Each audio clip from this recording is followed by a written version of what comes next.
Hey guys, Dr. Childs here. Today we're going to be talking about the connection between hypothyroidism, in other words, low thyroid function, and chronic pain and or fibromyalgia. So when you look at the symptoms of chronic pain caused by low thyroid function and you look at the symptoms of fibromyalgia, they overlap a significant degree to the point that some people believe that hypothyroidism may be a potential cause of fibromyalgia. Now, there are probably other causes of fibromyalgia. It's not the case that every person who has fibromyalgia has a thyroid problem, although there is significant overlap here. But what I really want to focus on today is the connection between chronic pain in general and having a low thyroid function. Because here's what happens to a lot of people. They experience chronic pain, and by chronic pain, what I'm really referring to is pain in the muscles or in the joints. It can sometimes be in the joints, but really what I'm talking about is just aches all over in your muscles, on the muscle belly, so arms, neck, back, etc. People who have a lot of trigger point therapy, people just ache every single day. And I would see this a fair amount when I was practicing. I would see people who would have this experience and they would go to the doctor and they'd say, hey, what is causing my chronic pain? I feel terrible. And the doctor would say, well, we don't know, or maybe it's fibromyalgia. They would diagnose them with some sort of wastebasket diagnosis. In other words, to say, we don't know what's causing it. We know you have pain, but we're not really sure what to do about it. Well, today I want to explain how it is that your thyroid can actually precipitate and cause this type of pain. And also, more importantly, I should say, is how to treat this problem. So what I really want to talk about is how this problem can occur. And once I explain to you, I think it'll make a lot of sense. So in order to do that, we need to talk about something called tissue level hypothyroidism. And this is really just a theory, but I think it makes a lot of sense as I'll explain as we go. And the idea is this. So a lot of doctors, they'll treat thyroid patients with levothyroxine or Synthroid. They'll treat them with T4 only thyroid medications. And those patients they'll be treated to the point where their TSH reaches some optimal value, maybe around 1 or 1.5. And the doctor will wash their hands and say, your thyroid is fine. Any other symptom that you now have is not related to your thyroid. Now, what tissue level hypothyroidism states is that every single tissue or every single cell in your body has a different demand and a different need for thyroid hormone. So it may be the case that when you check somebody's TSH, you are looking at the pituitary's you're looking at how sensitive the pituitary gland is to thyroid hormone, but not how sensitive, let's say, your chest muscle or your back muscle is to thyroid hormone. These two tissues have a different demand and a different need for thyroid hormone. So it may be the case that when you check somebody's TSH, their TSH does come in normal, but that doesn't mean that every other cell inside of their body, including skin, heart, brain tissue, nails, muscles, etc., are getting the thyroid hormone that they need. So this is the idea of tissue level hypothyroidism. It basically states that even though you have normal lab tests, it still is probably the case that other cells inside your body are not getting as much thyroid hormone as they need. And this is the theory by which some people believe that chronic pain can sort of precipitate. It's the environment under which it can sort of come up to be. When it comes to muscle contraction, I need to explain this to you, and as I explain to you, I think it'll make a lot of sense. But when it comes to muscle contraction, your muscles don't need energy to contract, they need energy to relax. And so to explain this in probably the easiest way, I want you to think about somebody when they die. If you've ever seen somebody who dies, they go through something called rigor mortis, which means that their entire body is rigid, right? That's essentially what it means. It's rigor mortis. All of their muscles are contracting. Now, the reason that they're not loose is because their body is no longer producing ATP and energy, so it cannot break the bonds of the contraction. Yes, eventually they will become loose over some period of time because that's just what happens over a period of time, but that energy is required to break that bond for that muscle to relax. So I want you to imagine something in your head. Imagine you have a big belly of muscle. Let's just say your chest muscles, just because I can point to it here. There's a lot of different points, a lot of different muscles inside of here. Now let's imagine some of those muscles are contracting when they shouldn't be. And because they're not getting enough thyroid medication, or thyroid hormone, they're not giving the energy, because thyroid hormone is required to produce that energy, to actually relax. So these portions of your muscle stay tense, they stay tight. And what that results in is a trigger point or an area in your body which is contracting when it shouldn't be, when all the other muscle is relaxing. So of course it's causing an imbalance in that muscle belly. Now imagine this happening through a lot of different muscles in your body. You have portions of that muscle which are contracted and tight and in pain, right? Because if you poke on it and you touch it, it'll hurt because it's a trigger point. But the rest of the tissues are relaxing. So if we can force thyroid hormone into that muscle, if we can force it into that area to help produce that energy, it can relax that bond that's forcing the muscle to contract, and then it can relax with the rest of the muscles surrounding it. And you can bring balance to that muscle. This is really the idea behind how to treat chronic pain and muscular problems and even fibromyalgia in the setting of hypothyroidism or low thyroid function. And there's really three ways you can do this. And by the way, before I talk about these three treatments, let me just say that this, as much as I like to claim it, this was not actually my original idea in any way. In fact, there was a guy named Dr. Lowe who is since deceased. He's passed on, but he came up with this idea, and I took it and started to apply it into patients when I was treating patients and found it to be very, very effective. So I'm going to talk about the treatment. So if you're somebody who has chronic pain, if you have fibromyalgia, and even if you don't have a thyroid problem, by the way, you can still have this particular issues, which is why there's a connection between fibromyalgia and thyroid function. But you can't test it using standard methods. So if you have chronic pain in the muscles, not really for joint pain, although this can potentially help for joint pain, but specifically in the muscles, you can find relief using these therapies. So number one, Dr. Lowe, this is based off of his research, he found that most people, when they wanted to treat these problems, needed to be on thyroid medication, but specifically they needed to be on T3 thyroid medication. Okay, this doesn't mean they needed to be on T3 only thyroid medication, but they needed some component of T4 and T3.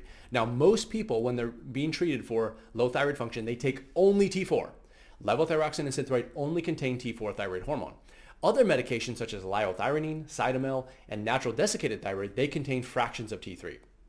This is probably why people who switch from levothyroxine to natural desiccated thyroid, they see a lot of improvement in these symptoms. So they may experience a reduction in joint pain or chronic pain, even though it may not completely go away, because they're getting some of that T3. And that T3 can then get inside the muscles. It can then relax those tissues and cause everything to sort of be more in balance and reduce some of that pain. Now, it's been my experience, and based off of Dr. Lowe's as well, I think that this is true, that probably about 80% of people with pain will need some form of T3. How much is going to be variable depending on the person, but I tend to favor using a little bit higher doses of T3. If you're someone that's on, let's say, 100 micrograms of levothyroxine and you add 5 micrograms of T3 on top of that in the form of Cytomel or liothyronine, you're probably not going to see a significant improvement. You're probably going to want to get to about, let's say, 20 to 25 micrograms of T3 to see this benefit. So that is probably about 2 to 3 grains if you're using Armour Thyroid, or 20 to 25 micrograms if you're using Cytomel or liothyronine in addition to your T4. Don't be afraid to go down in the T4 to go up on the T3. I'll be having another discussion about dosing T3 in an interview and coming up here in a little bit, but I just want to introduce you to this idea. If you have chronic pain, you will probably need to be getting on T3 thyroid medication. And this is important because you need that thyroid hormone to get inside of your muscle tissues, to get inside the cells to allow it to relax. That's number one. Number two, you are also going to need to push yourself pretty hard. Now, this is going to be difficult because a lot of people with fibromyalgia, and those people who have thyroid problems with chronic pain, they have fatigue, right? So this is going to be difficult, but allow me to explain. Number two is you're going to have to exercise to what we're calling tolerance.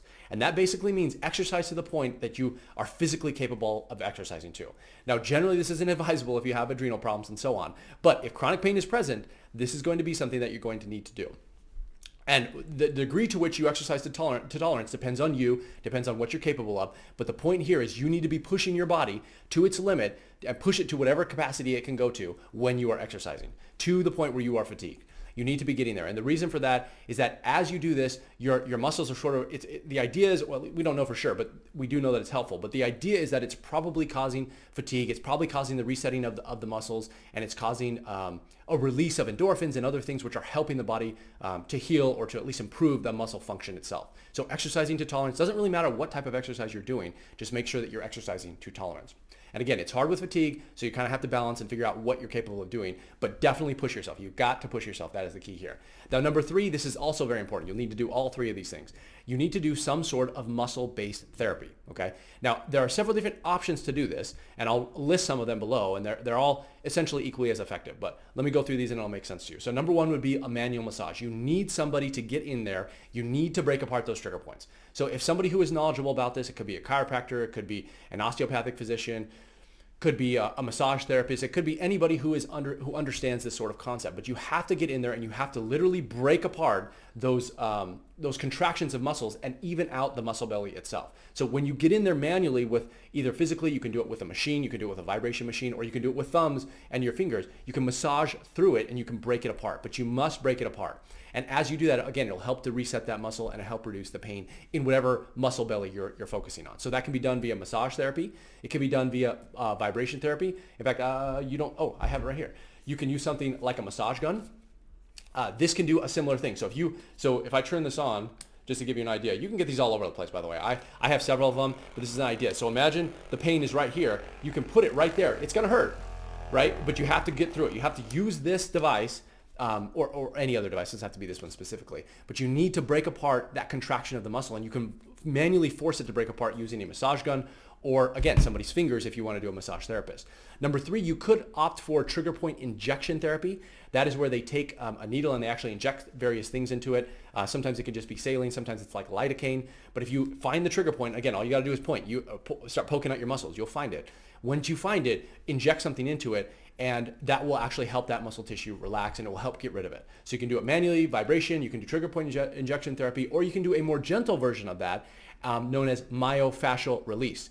Again, chiropractors, massage therapists, people who are in that sort of field, they'll understand what these therapies are. So if you go to them and say, hey, I need one of these things, they'll be able to help you. But the whole point is you must be, if you can kind of think about, it probably will be helpful to think about it in this way. So imagine you have a muscle that's laid out flat. There's going to be different knots at various points inside of it. And all the fibers should be going the same way. So in a way, you're basically physically combing the fibers so that they're now going straight, and there's no longer these lumps and bumps and types of muscle contractions built into the belly head. And as you do that, as you exercise to tolerance, and as you take T3 thyroid medication, getting that hormone into your muscle cells, you can and will see improvement in your pain. In fact, I've seen it to the point where people are, basically debilitated with so much pain, so much fatigue, and when you do these therapies, it just goes away. And to them, they're so grateful because they thought this was something that they would have to live with for the rest of their life, but it is treatable. And again, this harkens back to the information that I learned from Dr. Lowe, again, who is deceased, but you can look up his work if you want to, or you can take my word for it in saying that these things actually are effective and they actually do work. Now, getting the therapies might require a couple of different doctors. You may need to see a chiropractor in addition to your endocrinologist, and then maybe even somebody else.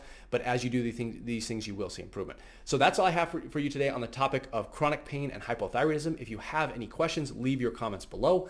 And if you haven't already, make sure that you download my free thyroid PDF resources. I have tons of information all designed to help thyroid patients like you feel better. So if you like this sort of stuff, I think you'll love that. And that's all I have for you guys today. So otherwise, I'll see you in the next one.